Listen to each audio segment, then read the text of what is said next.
Welcome to my YouTube channel TGS academy Manjhaul.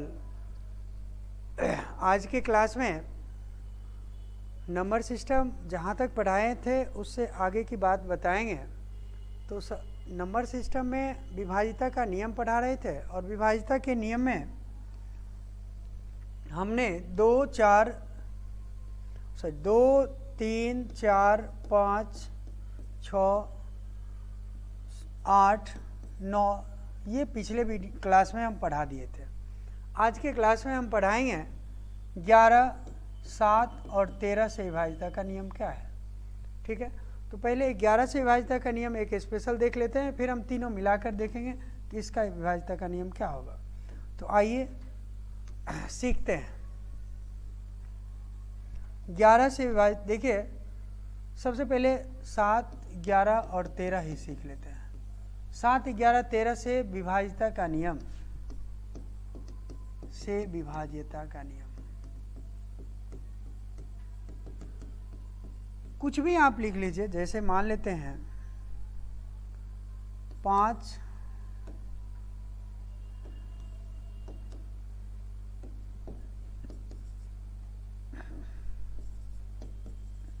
ठीक है। तो विभाजिता का नियम ये कहता है 7, 11, 13 तीनों अप्लाई होगा कि इसका 3 लीजिए, ठीक है, और इधर 3 लीजिए। अब 3 है नहीं तो इससे पहले आप 0 लगा सकते हैं और इस 3 में इस 3 को घटा दीजिए, अर्थात 348 माइनस 005 बराबर कितना होगा? 343। यह 343 निम्नलिखित में से किससे विभक्त है? देखिए 7 से विभक्त है, तो बिल्कुल 7 से विभक्त है। चूँकि क्यों? 7 का क्यूब 343 होता है। क्या यह 11 से विभक्त है? तो 11 तिया 33 विभक्त नहीं है, बिल्कुल नहीं है। क्या यह 13 से विभक्त है? तो देखते हैं, 13 दूनी 26, 4, 4, 8, 83 नहीं बिल्कुल नहीं कटेगा, तो ये 13 से भी नहीं कटेगा। जिससे विभक्त होगा।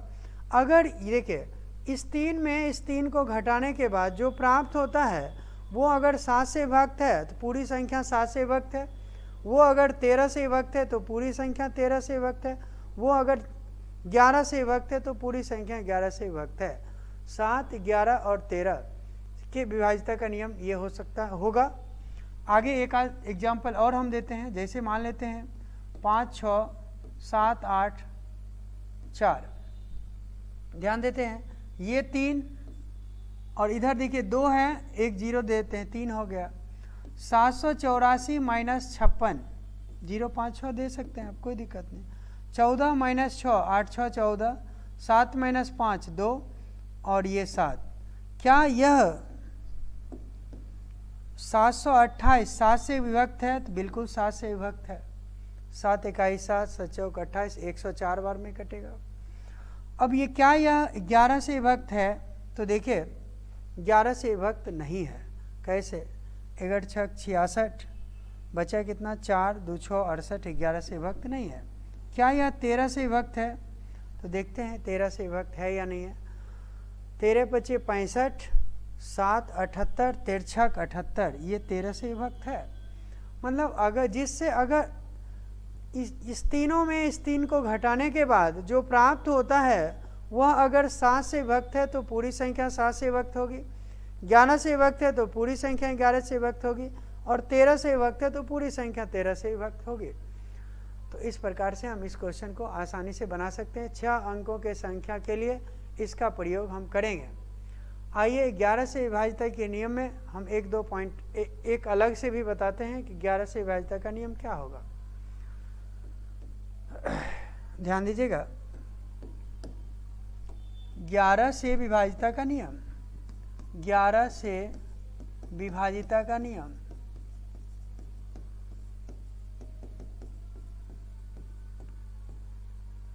यदि किसी संख्या के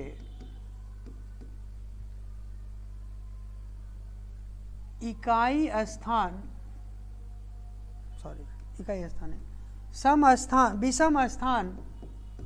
विषम स्थानों का योग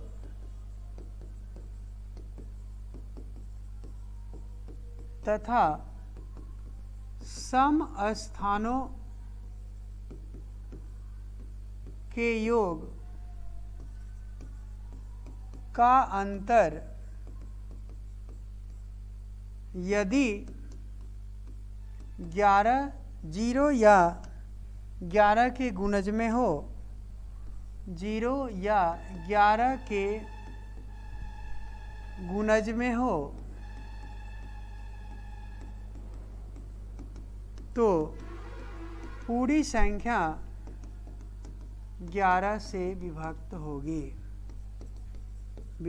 होगी। ध्यान दीजिएगा, जैसे कुछ भी हम लिखते हैं 2 3 4 5 6 7 कुछ भी लिखते हैं, ये देखिए संयोग से सब विषम स्थान पर है। ये देखिए विषम स्थान और देखिए विषम स्थान विषम संख्या, ये दोनों दो शब्द होता है।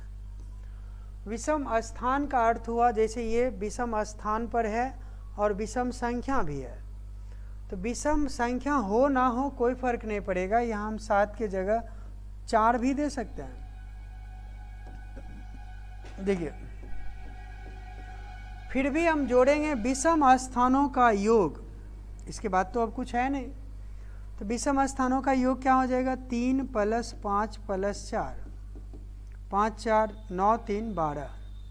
और सम स्थानों के योग जो बचा वो सम स्थान पर है। देखिए 2 4 6 ये क्या है, सम स्थान पर है, दूसरे स्थान पर है, चौथे स्थान पर है, छठे स्थान पर है।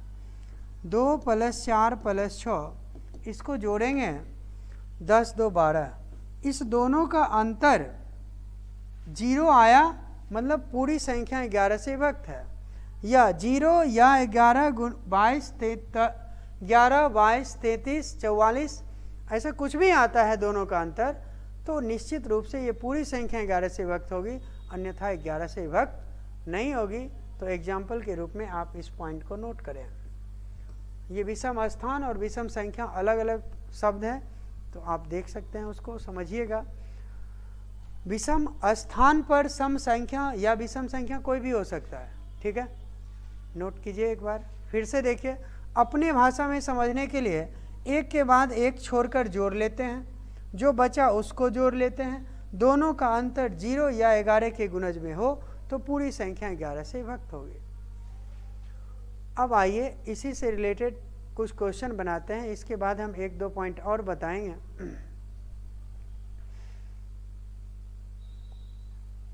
एक दो रूल है जिसको हम और समझाते हैं, फिर क्वेश्चन पढ़ाएंगे। आइए अगला नेक्स्ट समझिएगा। यदि किसी संख्या में उसी संख्या के अंकों का योग घटा दिया जाए तो शेष बची संख्या सदैव 3 तथा 9 से पूर्णतः विभक्त होती है। यदि किसी संख्या में उसी संख्या के अंकों का योग घटा दिया जाए तो शेष बची संख्या सदैव 3 तथा 9 से पूर्णतः विभक्त होगी।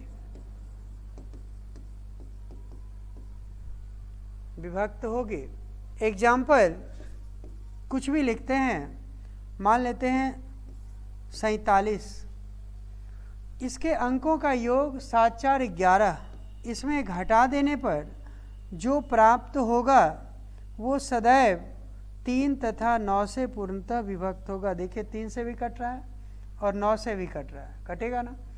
तो शेष बची संख्या देखिए ये 3 से भी कटेगा और 9 से भी कटेगा। बातें समझ रहे हैं? कुछ भी हम लिखते हैं, जो मन है लिख देते हैं, जैसे 2 3 4, 4 3 7 2 9, इसमें घटा दीजिए तो शेष जो बचेगा 9 5 14, ये 3 से भी कटेगा और 9 से भी कटेगा। 3 से विभक्त होगा और 9 से विभक्त होगा। तो ऐसा क्वेश्चन सीधे सीधे लैंग्वेज में पूछा जाएगा। यदि किसी संख्या में उसी संख्या के अंकों का योग घटा दिया जाए तो शेष बची संख्या सदैव 3 तथा 9 से पूर्णतः विभक्त होगी।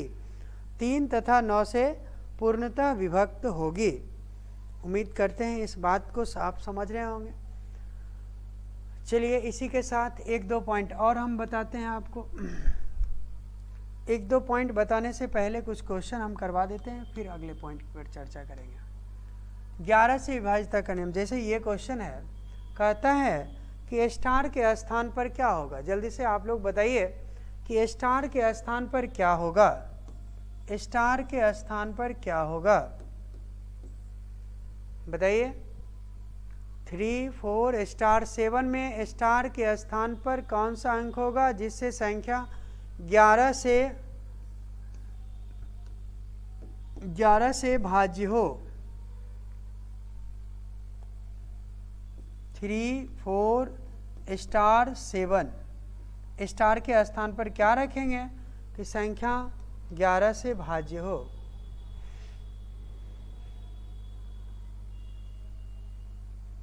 आइए ध्यान देते हैं। हम जानते हैं कि एक बाद छोड़ एक अल्टरनेट, यानी 7 + 4 = 11। यहाँ 3 प्लस स्टार, यहाँ हम घटाकर 11 तो कभी नहीं ला सकते हैं। 11 में मिनिमम 3 तो घटेगा ही घटेगा। तो इसके स्थान पर अगर एक ही बचता है कि 7 दे दें तो 8 दे दें, क्या दे दें, 8 दे दें तो 8 3 11 घट के 0 आ जाएगा। चूँकि 11, 22, 33 तो आने वाला है नहीं, तो स्टार के स्थान पर क्या हो जाएगा, 8। आंसर क्या होगा, 8। जब आप 8 दे देते हैं तो ये देखिए 3, 4, 8, 7 ये 11 से पूर्णतः विभक्त है। 11 तिया 33, 1 18, 11 खत्म, बचा 7 77, 11 7 77, पूरा ये कट जाएगा। तो निश्चित रूप से स्टार के स्थान पर क्या होगा, 8 होगा। उम्मीद करते हैं सीखे होंगे। नेक्स्ट क्वेश्चन, ये भी 11 से विभाज्यता का नियम का क्वेश्चन है। तो जल्दी से इस क्वेश्चन को बनाकर दिखाइए आप लोग।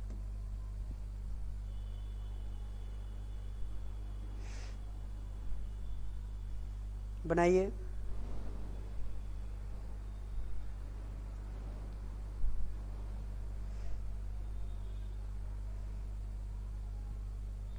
चलिए, बहुत ही आसानी से आप इसको बना सकते थे। 4, 5, 7। ध्यान दीजिए, एक के बाद एक अल्टरनेट करके जोड़ना है। तो शेष बचा क्या, 5 + 3 + 5, 7 + 4 + स्टार।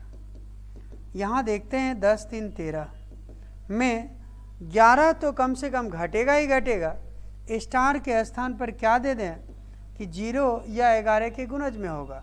देखिए, घटाकर कभी हम 11 के गुणज में यहाँ तो नहीं ला पाएंगे, क्योंकि ऊपर 13 है और नीचे 11 है। तो स्टार के स्थान पर अगर 2 दे दें तो ये भी 13 हो जाएगा। 0 तो ला सकते हैं। तो निश्चित रूप से स्टार का मान क्या हो गया, यानी 2। आंसर क्या होगा, 2। स्टार के स्थान पर क्या आया, 2। तो स्टार के स्थान पर 2 देंगे तो पूरी संख्या 13 से विभक्त होगी। नेक्स्ट, उम्मीद करते हैं आप एक बार सीखे होंगे। हम फिर से एक बार बताते हैं। एक को छोड़कर एक अल्टरनेट करके जोड़ेंगे। ऊपर वाला जोड़कर 13 हुआ। इसमें स्टार के स्थान पर क्या दें कि घट के 0 या 11 के गुणज में हो। तो 0 ला सकते हैं, जबकि 11 22 ला ही नहीं सकते हैं। 13 में कम से कम 11 घटा के तो 11 तो ला ही नहीं सकेंगे, नहीं ला सकते हैं। तो निश्चित रूप से स्टार के स्थान पर 2 दे देंगे। 7 4 11 2 13, 13 - 13 0। और जैसे 0 हम जानते हैं कि विभाज्यता का नियम है कि दोनों के योग का अंतर यदि 0 या 11 के गुणज में हो तो पूरी संख्या 11 से विभक्त होगी। नेक्स्ट, आइए कुछ और क्वेश्चन देखते हैं। अगले क्वेश्चन देखने से पहले एक पॉइंट और बताएंगे हम। 11 से विभाज्यता का नियम था और 11 का क्या क्वेश्चन होगा ये हम दर्शाए हैं।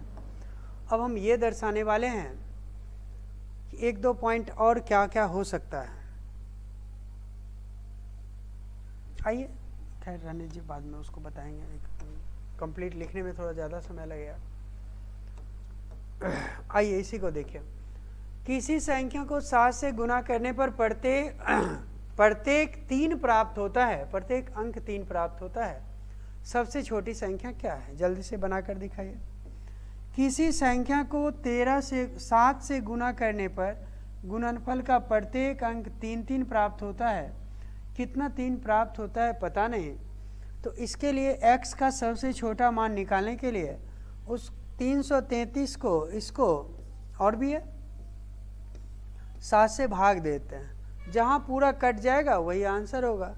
देखिए 7 चौक 28, बचा कितना 5, 7 49, बचा कितना 4, 3 की तो कोई कमी है ही नहीं, तो 3, 7 बचे 35, बचा कितना 8, 3 सॉरी एक बार फिर से देखिएगा, यहाँ बचा कितना था 4 और 3, 7 छक 42, बचा कितना 1, फिर से 3 आएगा नहीं लगेगा, 7 एक बार में 7 6 और फिर से 3 आएगा तो 7 9 63। इस तरह से पूरा पूरा कट गया, यानी x के स्थान पर 47,619 रखा जाए, उसको 7 से गुना करने पर सभी अंक जो गुणनफल आएगा उसका सभी अंक 3 प्राप्त होगा, अर्थात x का मान 47,619, x का मान 47,619, ऐसा ऑप्शन नंबर सी में है। उम्मीद करते हैं आप बातें को ध्यान से सुने होंगे तो ज़रूर सीखे होंगे। एक बार और इसको दोहरा लीजिए। अगले क्वेश्चन की ओर बढ़ते हैं। अगला क्वेश्चन ये देखिए, अस्थानीय मान और जातीय मान में क्या क्वेश्चन पूछा जाता है। ये बड़ा आसान सा टॉपिक होता है और ये आप बचपन से ही सुनते आए हैं, तो बहुत ज़्यादा इसमें बोलने की ज़रूरत है नहीं, फिर भी हम थोड़ा बहुत बोलेंगे। देखिए अस्थानीय मान, अस्थानीय मान और दूसरा शब्द होता है जातीय मान। अस्थानीय मान का प्लेस वैल्यू अंग्रेजी शब्द से यहाँ एकदम स्पष्ट होता है। जातीय मान का अंग्रेजी होता है फेस वैल्यू, ठीक है, AC। अब ध्यान दीजिएगा, प्लेस वैल्यू का मतलब हुआ जो जिस स्थान पर है, जिस प्लेस पर है, वो उसका मान हुआ। और फेस वैल्यू का मतलब जो दिख रहा है वो फेस वैल्यू है। जैसे ये मार्कर दिख रहा है तो मार्कर है, पेन दिख रहा है पेन है। जैसे मान लेते कुछ भी लिखेंगे 2 3 4 5 इसी में दे, जैसे देखिए क्वेश्चन ही हम नोट करते हैं। देखिए जैसे, और हाँ एक दो शब्द का और प्रयोग होगा यहाँ। योग, योग का अर्थ होता है जोड़, सबको पता है। अंतर का मतलब होता है घटाव, ठीक है। तो ये 4 शब्द का प्रयोग यहाँ हो रहा है, तो आइए सभी शब्द का ध्यान देते हैं। जैसे क्वेश्चन है 598523 में 8 का स्थानीय मान, देखिए वही जो बचपन में पढ़ रहे थे, इकाई दहाई सैकड़ा हजार, ठीक है। तो ये किस स्थान पर है, हजार के स्थान पर है, तो ये स्थानीय मान इसका 8000 होगा। अगर 8 का जातीय मान कहेगा तो दिख 8 रहा है तो 8 इसका जातीय मान हुआ। योगफल कह रहा है तो जोड़ देंगे। क्यों जोड़ेंगे, क्योंकि यहाँ योगफल की बात कर रहा है। जुटकर कितना होगा, 8008 होगा। इस प्रकार से इस क्वेश्चन का आंसर 8008 आया। तो ये क्वेश्चन आपको पहले से आता था या नहीं आता था तो समझ लीजिए, सीख लीजिए। क्वेश्चन पूछा जाएगा तो बना लीजिएगा, ठीक है। एक छोटा सा क्वेश्चन, चूँकि छोटा छोटा क्वेश्चन को इग्नोर नहीं किया जा सकता है, माना कि बहुत आसान है, फिर भी आपको एक बार ध्यान में रखना होगा। देखिए अब जैसे इस क्वेश्चन में आप देख रहे हैं कि 8 का स्थानीय मान और जातीय मान का अंतर पूछ रहा है, तो इसका स्थानीय मान कितना होगा 8 लाख, जातीय मान कितना होगा 8, अंतर है तो घटाओ 10 - 8 2, फिर से ये 9 9 9 9 और ये 7, तो आंसर हो जाएगा 7,99,992। इस प्रकार से हम ये दो क्वेश्चन स्थानीय मान और जातीय मान क्लियर किए। फिर हम आगे बढ़ते हैं और अगले क्वेश्चन की तरफ। देखिए बहुत ही इम्पोर्टेंट क्वेश्चन है, बार बार एग्जाम में पूछा जाता है, इसलिए इस क्वेश्चन को एकदम ध्यान से देखिएगा, टाइप समझ लीजिए, बातें समझ लीजिए, फिर आप कोई भी क्वेश्चन बना सकते हैं। चलिए, गुणनखंडों की संख्या ज्ञात करें। एक बार क्वेश्चन देखिए, बनाने का प्रयास कीजिए, फिर हम बताते हैं। उम्मीद करते हैं आप इस क्वेश्चन को बनाए होंगे, बनाइए।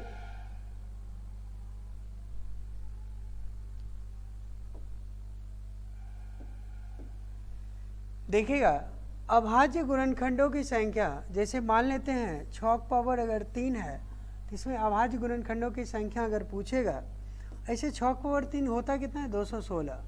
इसका अगर फैक्टर करेंगे 2 × 3, क्या इसको लिख सकते हैं 2 का पावर 3 × 3 पावर 3, इसका मान भी 216 होता है।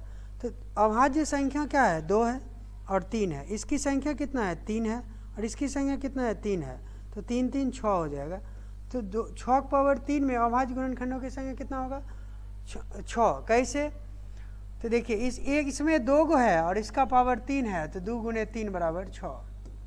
ठीक है, तो ठीक उसी प्रकार से हम पूरे क्वेश्चन को अगर बनाना चाहें तो यहाँ देखिए एकदम आसानी से देख सकते हैं। 6 में क्या होगा 2 × 3 यानी 2 का पावर 333, तो 333 प्लस 333 एक साथ जोड़ डबल कर देते तो वही होगा।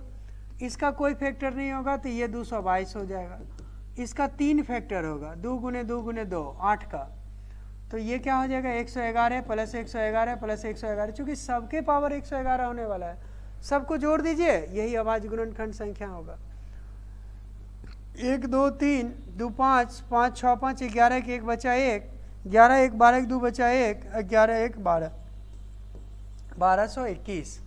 अभाज्य गुणनखंडों की संख्या कितना होगा 1221। दूसरे तरीका से जब आप समझते तो इसको सीधे डबल लिखते, 666 222 प्लस 333, इसको भी जोड़ेंगे तो यही आएगा। तो इसलिए सीधे सीधे आप जितना रहेगा उसको गिन कर लिख दीजिए आंसर। सीखे, चलिए सीख गए। नेक्स्ट क्वेश्चन, इस क्वेश्चन को बनाइए, बहुत मज़ेदार क्वेश्चन है और सेम अभी जो बताए हैं वही क्वेश्चन है। अब बताएंगे नहीं, बनाइए, मतलब बताएंगे, पहले बनाइए और आंसर बताइए कितना होगा, कमेंट करके आंसर बताइए।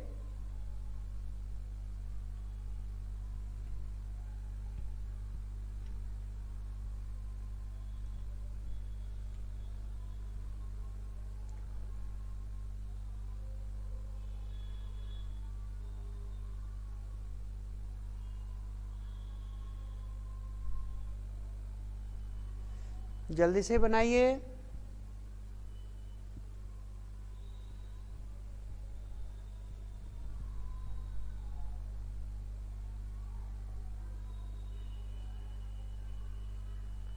आइए अब आंसर मिला लीजिए, जो लोग बनाए हैं ठीक है, जो नहीं बनाए सीख लीजिए।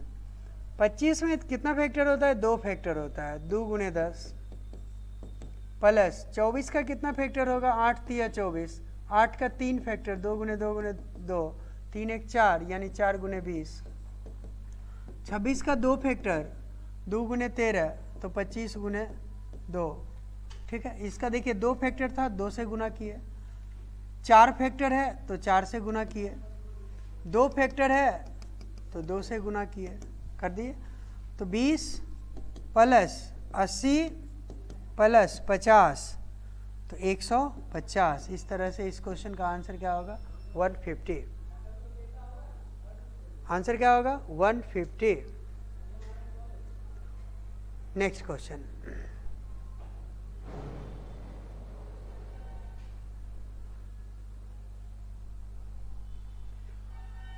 देखिए अब कुछ लैंग्वेज का क्वेश्चन है, तो आइए उस क्वेश्चन को भी देखते हैं। इस क्वेश्चन को देख के डरना नहीं है, क्वेश्चन बड़ा जरूर है लेकिन बनेगा बहुत आसानी से। आइए सीखिए।